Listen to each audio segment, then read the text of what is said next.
욥기 26장을 보겠습니다. 욥이라는 사람은 신앙과 생활 그리고 인격에 있어서 하나님의 인정과 칭찬을 받을 정도로 훌륭한 위인입니다. 이러한 욥을 사탄이 참수하였습니다. 욥이 하나님을 경외한 이유는 가정적, 경제적, 육신적으로 부족함이 없이 형통하기 때문이다. 만일 욥에게서 그가 소유하고 누리는 이런 것들을 제거해 버리면 결코 하나님을 경외하지 않을 것이다 라고 주장하였습니다. 그러자 하나님이 사탄에게 욥을 시험하도록 허락하였습니다. 그래야 욥은 그가 소유하고 누리던 모든 것을 다 잃어버리고 몸에는 악창이 난 채 죄 가운데 앉게 되었습니다. 욥이 당한 환난 소식을 듣고 친구들이 위문하러 왔다가 상상을 극하는 참상을 보고 위로 되신 정조를 하였습니다. 세 명의 친구 엘리바스, 빌닷, 소발은 한결같이 이런 환난은 욥의 범죄에 대한 하나님의 징벌에 속하는 것이라고 단정하고 욥에게 회개하기를 촉구하였습니다. 욥은 그렇지 않다고 완강하게 반박함으로 피차의 논쟁이 일어났습니다. 세 차례의 논쟁이 거듭되면서 욥의 친구들은 더 이상 공박할 말이 없게 되었습니다. 각 사람이 이 생에서 당하는 환난은 그의 범죄에 대한 하나님의 징벌이라는 그들의 논리는 현실적으로 완전히 입증할 수 없고 모순되는 논리이기 때문이었습니다. 한편 욥은 자기 배후에서 일어난 사단의 참소와 하나님의 섭리에 대해 알지 못했기 때문에 왜 자신이 이런 고난을 겪어야 하는가에 대해 풀 수 없는 의문으로 안중모색을 하였습니다. 이미 강의했던 부분을 요약하여 거듭 언급하는 이유는 처음 듣는 분을 위해서이기도 하지만 무엇보다 요약하여 복습하면 이해와 기억에 크게 유익하기 때문입니다. 오늘 상고하게 되는 26장은 빌닷의 세 번째 변론에 대한 욥의 반론입니다. 1절에서 3절까지 읽겠습니다. 욥이 대답하여 가로되 네가 힘 있는 자를 참 잘 두었구나. 기력 없는 판을 참 잘 구원하였구나. 지혜 없는 자를 참 잘 가르쳤구나. 큰 지식을 참 잘 나타내었구나. 욥은 빌닷의 논쟁에 대해 낱낱이 반박하지 않았습니다. 빌닷의 친구가 자신에게 해당되지 않으며 아무런 도움도 되지 않았음을 역설적으로 표현하였습니다. 유문하고 도문다는 명분으로 찾아와서 오히려 심적인 괴로움만 더하고 있는 빌닷을 향하여 욥은 역설적인 표현과 빈정되는 말투로 반박하였습니다. 네가 힘없는 자를 참 잘 두었구나. 기력 없는 팔을 참 잘 구원하였구나. 지혜 없는 자를 참 잘 가르쳤구나. 큰 지식을 참 잘 나타내었구나. 인색하다는 뜻을 참 푸지게도 준다라고 표현하고 포기했다는 뜻을 만세 불었다라고 표현한 식의 반어법은 표현하려는 본뜻과는 반대되는 말을 함으로써 의사를 한결 효과적으로 나타냅니다. 그런데 반어법으로 빈정되는 말을 하여도 둔감한 사람은 칭찬으로 이기고 고맙습니다라고 대답해버리면 도리어 난감하게 됩니다. 우리나라의 인사치레 말에는 실속 없는 빈말이 있습니다. 길에서 아는 사람과 마주치면 어디 가십니까? 라고 말을 건넵니다. 그러면 상대방이 아, 예 하고 가볍게 목내며 지나가 버립니다. 대뜸나무의 행선지를 묻는 질문을 하는 사람과 동문서답 하듯 대답하는 사람 둘 다 아무렇지도 않게 묻고 대답합니다. 행선지를 알려고 하는 의도의 질문이 아니고 단지 아는 척하는 인사치레에 불과하다는 것을 잘 알기 때문에 불쾌하기는커녕 그러한 질문과 대답을 통해 피차 호감을 갖게 됩니다. 외국인, 특히 서양 사람들이 혼란을 겪는 인사말이 있습니다. 다음날 한번 찾아뵙겠습니다. 자주 좀 놀러 오세요. 이 말을 인사치레 말로 알지 못하고 진심에서 나온 말로 믿으면 곤란한 상황에 처하는 일이 생깁니다. 한 외국인이 서로 왕래하는 이웃 아주머니를 엘리베이터 안에서 만나니 반가워하면서 제가 김치를 조금 보내드리겠습니다. 맛은 없지만 들어보세요. 제가 저녁에 김치 항아리를 보내드리겠습니다 하였습니다. 그 김치 항아리를 받아야 할지 사양해야 할지 그 외국인은 고민하게 되었다고 합니다. 왜 하필 맛없는 김치를 나에게 주려고 하지? 먹지도 못할 텐데 어떻게 하나? 라고 생각하고 고민하는 것입니다. 다른 문화권 사람과의 대화에서 말의 진위를 파악하는 것이 어려운 것은 당연합니다. 그런데 부부 간에도 진위를 전달하거나 파악하는 것이 그리 쉽지 않습니다. 진심 어린 말도 빈정되는 말로 어떻게 되는 경우가 있습니다. 어떤 교수가 교양 강좌 시간에 역설하기를 남편의 출퇴근 시에 아내가 성의껏 인사하면 두 가지 효과가 있다고 했습니다. 남편의 사기를 북돋아 낮추어 사회활동에 긍정적인 효과를 낳고 가정의 행복에도 유익한 결과를 가져온다는 것입니다. 강의를 듣고 한 주부가 질문하기를 자신은 10수년 동안 한 번도 남편이 출퇴근할 때 인사를 안 해서 그런지 남편이 사회생활에서 발전이 없는데 지금부터 하면 너무 늦지 않을까요? 하였습니다. 교수가 답하기를 늦었다고 생각할 때가 가장 빠른 겁니다 하였습니다. 그 주부가 용기를 내어 그날 저녁 퇴근하여 귀국하는 남편에게 늦게까지 얼마나 고생하셨어요. 어서 들어오세요 했습니다. 그러자 남편이 대뜸 응답했습니다. 지를 하고 있네. 그날 저녁 도리어 부부싸움이 나고 말았다고 합니다. 무슨 일이든 갑자기 변화를 주면 충격을 주게 됩니다. 달리는 자동차 핸들을 급히 꺾으면 사고를 냅니다. 속도를 늦추면서 완만하게 핸들을 조작해야 합니다. 경기 전에 준비 운동을 하듯이 충격 완화를 위한 조치가 필요한 법입니다. 사회생활을 원만하게 하려면 말을 유효적절하게 하는 능력과 정확하게 알아듣는 능력을 길러야 합니다. 4절 한 절 읽겠습니다. 네가 누구를 향하여 말을 내느냐? 네 신이 네게서 나오느냐? 욥은 친구의 친구가 자기에 전혀 해당되지 아니함을 강조하여 도대체 누구에게 하는 소리냐 하였습니다. 친구의 친구는 앞뒤가 맞지 않는 논리임을 지적하여 도대체 누구에게 가르침을 받았냐 하였습니다. 5절 6절 2절 읽겠습니다. 음정들이 큰 물과 수정 밑에서 떠나니 하나님 앞에는 음부도 드러나며 멸망의 웅덩이도 가름이 없음이니라. 욥은 빌닷을 비롯한 친구들의 변론이 욥 자신에게 아무런 도움이 되지 않았으며 그들이 뽐내는 지혜와 지식도 무가치하고 흠악한 것에 불과하다고 말한 다음 피조물에게 나타난 하나님의 능력과 지혜와 위엄에 대하여 말하기 시작하였습니다. 빌닷은 하나님의 권능을 하늘에 국한시켜 말했지만 욥은 음부에 있는 존재들도 하나님의 권능과 위엄에 노출되고 두려워 떤다고 말했습니다. 그리고 욥은 인간의 삶이 지상에서 죽음으로 끝나는 것이 아니라 사후에 다른 삶이 지속되며 그것도 하나님의 지배 아래에 있음을 말하였습니다. 죽음 후의 세계에 대하여 여러 종교에서 갖가지 이야기들을 하고 있습니다. 그 모두가 막연하고 애매모호한 소리를 하고 있습니다.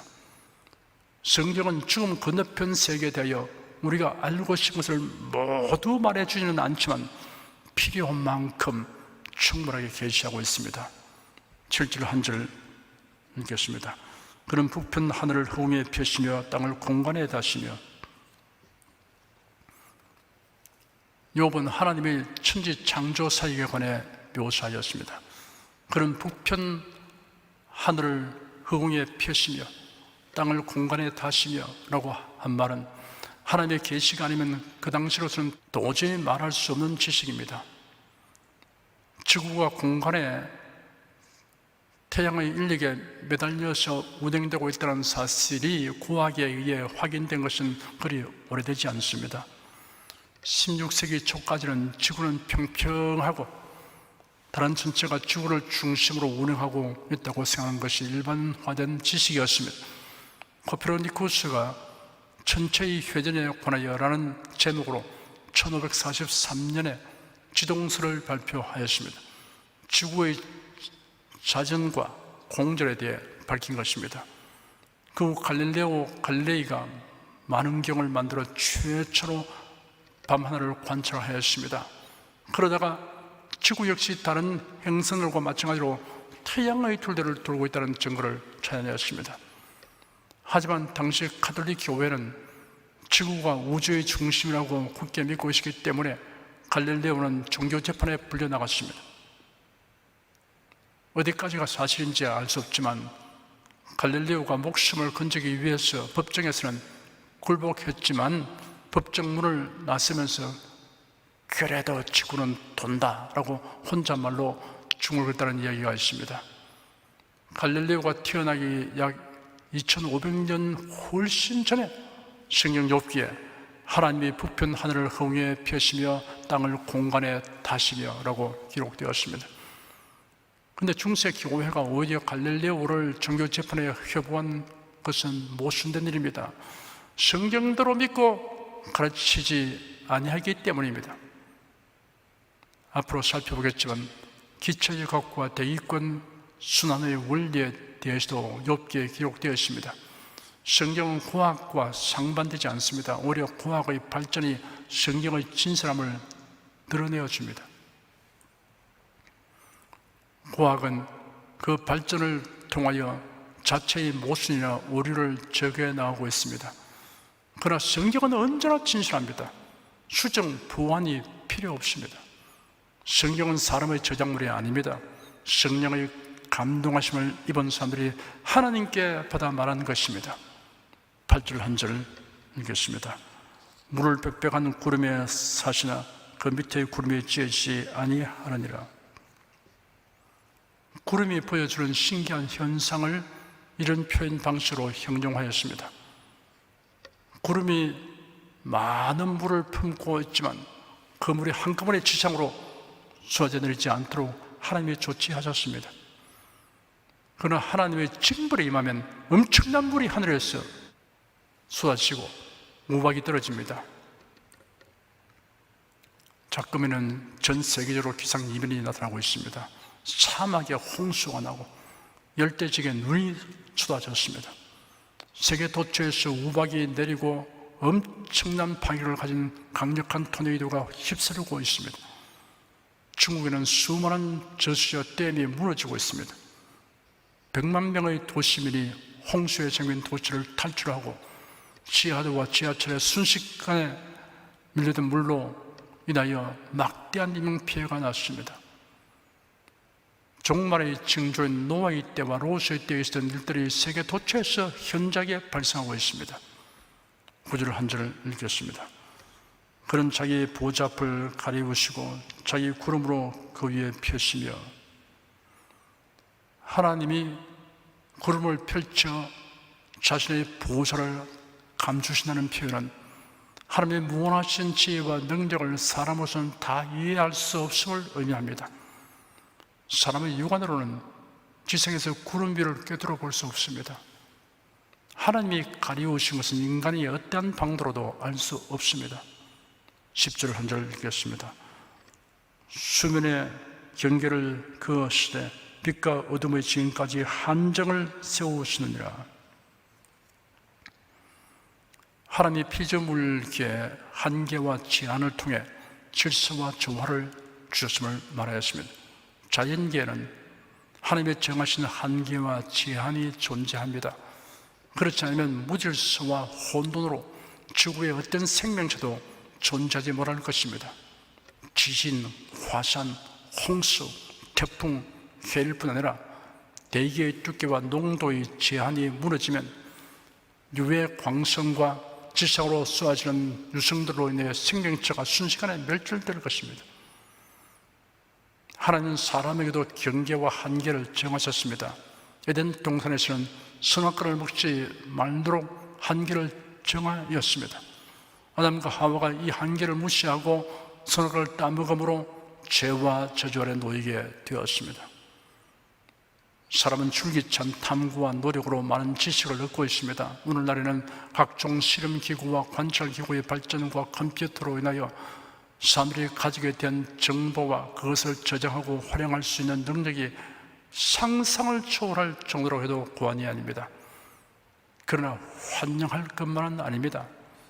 바벨성을 건축한 무리들은 인간의 기술과 능력을 뽐내며 기고만장하였습니다. 그러자 하나님께서 그들의 도모를 한순간에 헛사가 되게 하셨습니다. 지금은 사람이 유전자까지 조작하고 있습니다. 하나님이 직분을 금지한 생명나무에 손을 대고 있습니다. 하나님이 정하신 한계와 제한을 넘어가는 것은 화를 자초하는 행위입니다. 인간이 자만하고 교만하면 하나님의 심판을 받게 됩니다. 사람은 조금만 남보다 더 우세하면 대부분에 교만하게 됩니다. 사람의 권세와 능력과 부가 아무것도 아닌 것을 교훈적으로 보여주는 예로서 느부갓네살 왕과 헤롯 왕의 예를 들 수 있습니다. 느부갓네살 왕은 짐승의 마음이 들어가서 소처럼 되고 독수리처럼 되었습니다. 헤롯 왕은 벌레에게 먹혀 죽었습니다. 하나님 앞에서 우리가 언제나 겸한 자세로 살아가야 합니다. 11절 한 절을 읽겠습니다. 그가 꾸짖었은즉 하늘 기둥이 떨며 놀라느니라. 하늘 기둥이란 높이 솟아있는 산들을 의미한다고 해석합니다. 요지부동으로 여겨지는 산도 창조주 하나님의 위엄 앞에서는 떨 수밖에 없음을 의미합니다. 12절 13절 두 절 읽겠습니다. 그는 권능으로 바다를 흉룡케 하시며 지혜로 라합을 쳐서 파하시며 그 신으로 하늘을 단장하시고 손으로 날랜 뱀을 찌르시나니. 웅장한 산과 대조되는 자연의 힘을 바다와 하늘에서 볼 수 있습니다. 바다와 하늘 역시 하나님의 장중에 있습니다. 하나님은 그 권능으로 바다를 흉룡케 하시거나 하늘을 맑고 깨끗하게 하실 수 있습니다. 시편 65편에는 주는 주의 힘으로 산을 세우시며 권능으로 띠를 띠시며 바다의 흉룡과 물결의 요동과 만민의 후원하까지 진정하시나이다 라고 기록되었습니다. 욥이 말하기를 라합을 쳐서 파하시며 그 신으로 하늘을 단장하시고 손으로 날랜 뱀을 찌르시니 하였습니다.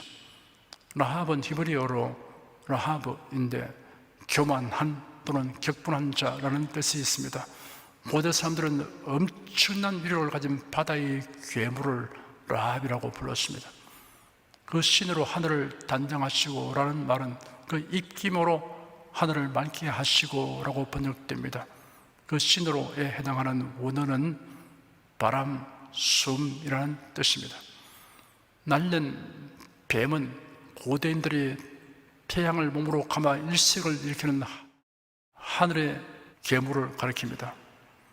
학자들은 뱀의 종류가 대략 2700종이 있으며 시속 23km에서 30km 되는 날랜 뱀도 있다고 합니다. 이사야 27장 1절에는 그날 여호와께서 그 견고하고 크고 강한 칼로 날랜 뱀 리오야단 곧 꼬불한 뱀 리오야단을 벌하시며 바다에 있는 용을 죽이시리라고 기록되었습니다. 욥은 하늘이나 바다 그리고 거기에서 위력을 행사하는 그 무엇이나 어떤 상태라도 능히 제압하시고 처리하시는 하나님의 권능을 이와 같이 묘사하고 형용하였습니다. 14절 한 절 읽겠습니다. 이런 것은 그 행사의 시작점이요 우리가 그에게 대하여 들은 것도 심히 세미한 소리뿐이니라. 그 큰 능력의 우리야 누가 능히 측량하냐. 욥은 영계와 자연계가 모두 하나님의 피조물이며 하나님의 위엄과 권능의 다스림 안에 있다는 사실을 지적하면서 이런 것조차도 하나님의 권능을 나타내 보이는 아주 미미한 것에 불과하다고 했습니다. 욥은 빌닷이 언급한 하나님의 위엄과 권능보다 자신한테 많은 것을 알고 있음을 밝혔습니다. 그래 빌닷에게 그 정도의 지식으로 하나님의 대언자인 것처럼 하지 말라고 변박하는 의도를 나타내었습니다. 그리고 하나님이 누구의 간섭을 받아서 일을 그르치는 경우는 있을 수 없다는 사실과 절대적 주권자이시며 무한한 능력을 가지신 하나님을 자신이 경외하고 신뢰하면 변함이 없음을 표명하였습니다. 다만 욥은 자신이 당한 고난의 이유와 하나님의 섭리를 알지 못하여 탄식하였을 뿐임을 분명히 드러내려고 하였습니다. 기도하겠습니다. 하나님의 무한한 능력과 지혜를 기록된 말씀과 지혜신 만물을 통하여 계시하여 주셨음을 감사드립니다. 우리의 경험과 관찰을 통하여 그리고 성령님의 가르침을 통하여 지식과 깨달음이 날로 풍성하게 하여 주시옵소서. 그래야 하나님을 향한 우리의 믿음과 감사가 넘치며 기쁨과 평안이 심령에 가득하게 하여 주시옵소서. 예수 그리스도 이름으로 기도드립니다. 아멘.